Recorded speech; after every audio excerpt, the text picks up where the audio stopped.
Today we're going to be reading The Widow's Broom, written and illustrated by Chris Van Allsburg.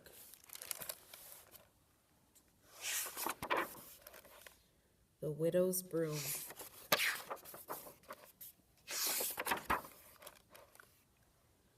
Witches' brooms don't last forever. They grow old, and even the best of them, one day, lose the power of flight.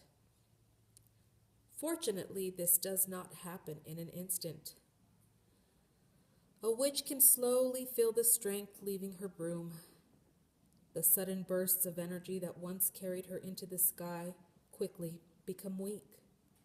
Longer and longer running starts are needed for takeoff. Speedy brooms that in their youth outraced hawks are passed by slow flying geese. When these things happen, a witch knows it's time to put her old broom aside and have a new one made.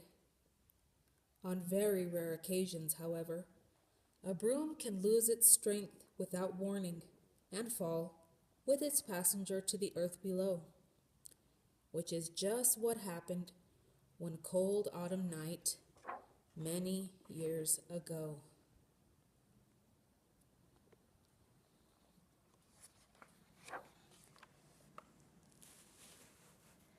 Out of a moonlit sky, a dark-cloaked figure came spinning to the ground.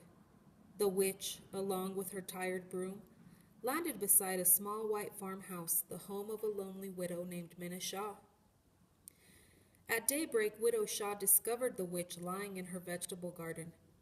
She was bruised and bloody and couldn't stand up on her own. In spite of her fear and because she was a kind woman, Minna Shaw helped the witch inside and put her to bed. The witch asked Minna Shaw to draw the curtains, then wrapped herself tightly in her black cape and fell soundly asleep. She lay there perfectly still all day and all evening. When she finally awoke at midnight, her wounds had completely healed.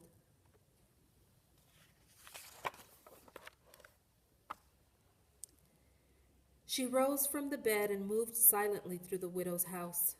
Widow Shaw was asleep in a chair by the fireplace where embers of a dying fire glowed on the hearth.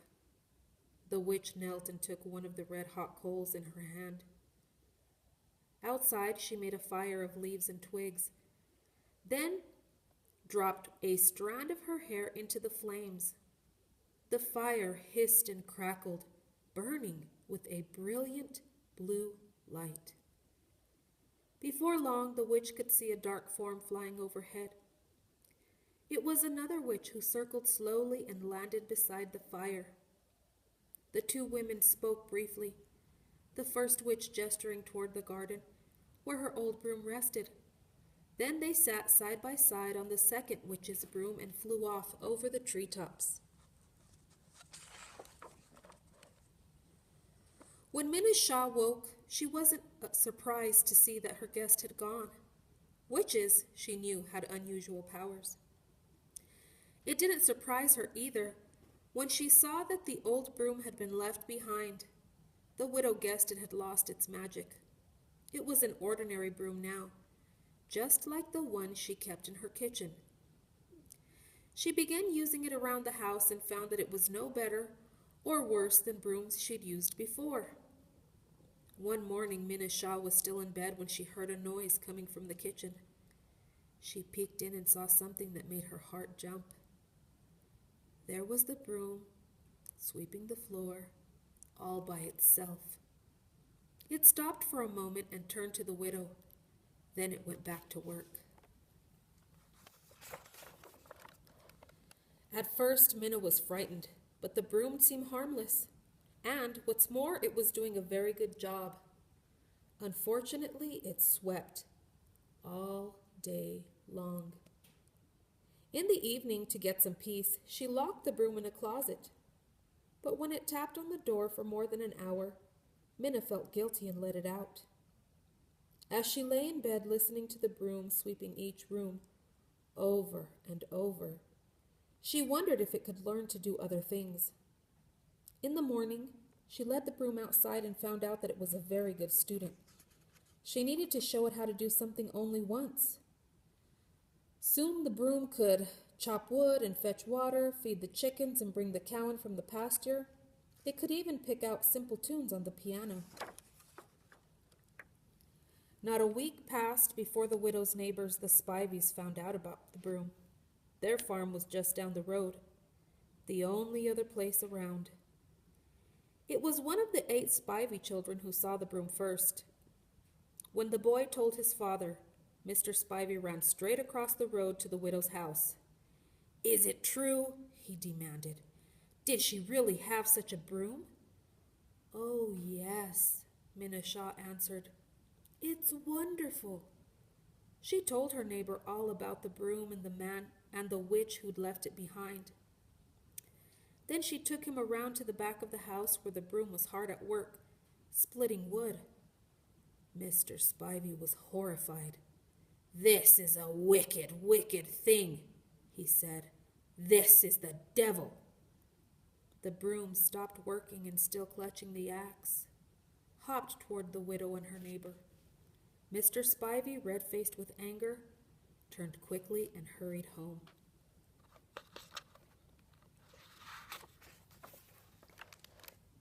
Soon, more distant neighbors heard about the Broom and visited the widow's farm. The men who saw it seemed to agree. It probably was a wicked thing, but their wives pointed out that it was a great help to the widow, and it could play the piano well considering that it struck just one note at a time. No one's feelings were as strong as Mr. Spivey's.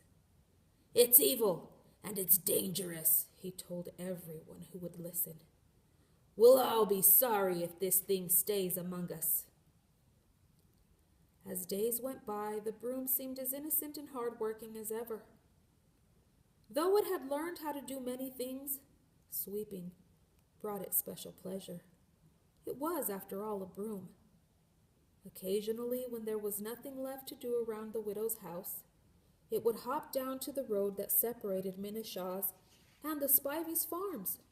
The road was dirt, of course, and the Broom could amuse itself there for hours. One afternoon, 2 of the Spivey boys and their dog walked along the road where the Broom was happily at work. When they saw what it was doing, they kicked the small stones the Broom had swept aside back into its path. The Broom ignored them and shuffled off to sweep another part of the road. But the Spivey boys would not leave it alone. They called the Broom names. When it continued to ignore them, they picked up a couple of sticks and started tapping the Broom's handle. Finally, it stopped sweeping. The Broom turned to the 2 boys and knocked them both on the head so hard they fell to the ground in tears. The Broom hopped off, but the Spivey dog ran after it, yapping and biting at its bristles. "Get him!" the boys yelled. The little dog leaped into the air and caught the Broom by the handle, but he was not there for long.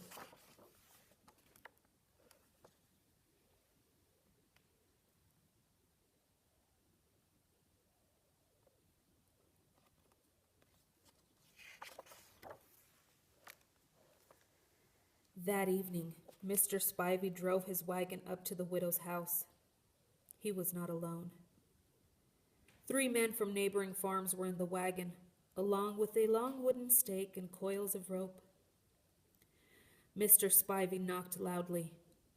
When she opened her door, Minna was frightened by what she saw. "We've come for the Broom," her neighbor told her. "It's beaten up my sons and likely done worse to my dog." The poor animal was nowhere to be found. The widow could tell by their faces that the men would not be leaving without her Broom. There was nothing she could do to stop them.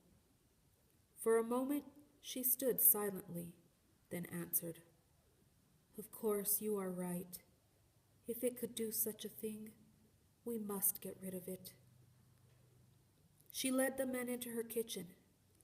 "It sleeps in here," she whispered, pointing to a closet.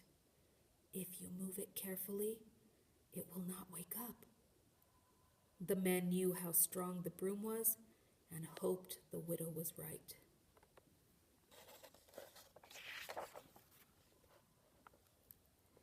They opened the closet door, revealing the sleeping broom.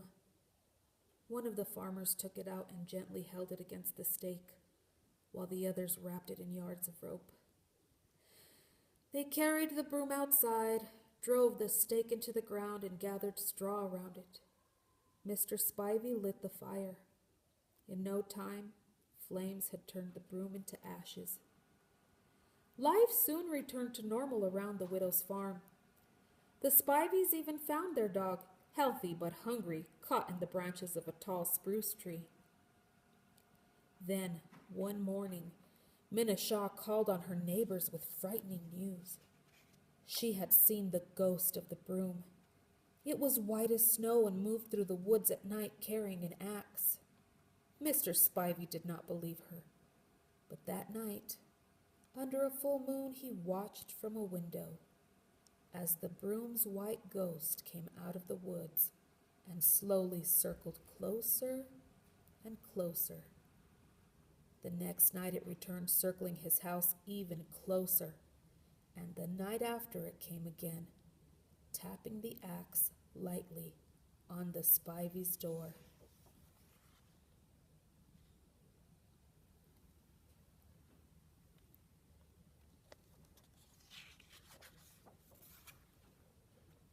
The next morning, Mr. and Mrs. Spivey packed their dearest possessions and 8 children into their wagon. Mr. Spivey tried to convince the widow to leave with them, but she chose to stay behind in her little farmhouse. She went down to the road as the wagon pulled away and waved goodbye to her neighbors. "You're a brave woman," Mr. Spivey called out. That evening, the widow fell asleep in her chair by the fire. She'd been listening to music, simple songs played one note at a time on the piano. A gentle tap on the shoulder woke her. She looked up and smiled at the broom. Not a ghost at all, but still covered with the coat of white paint she had given it. "You play so nicely," Minna Shaw said. The broom bowed, put a log on the fire, and played another tune.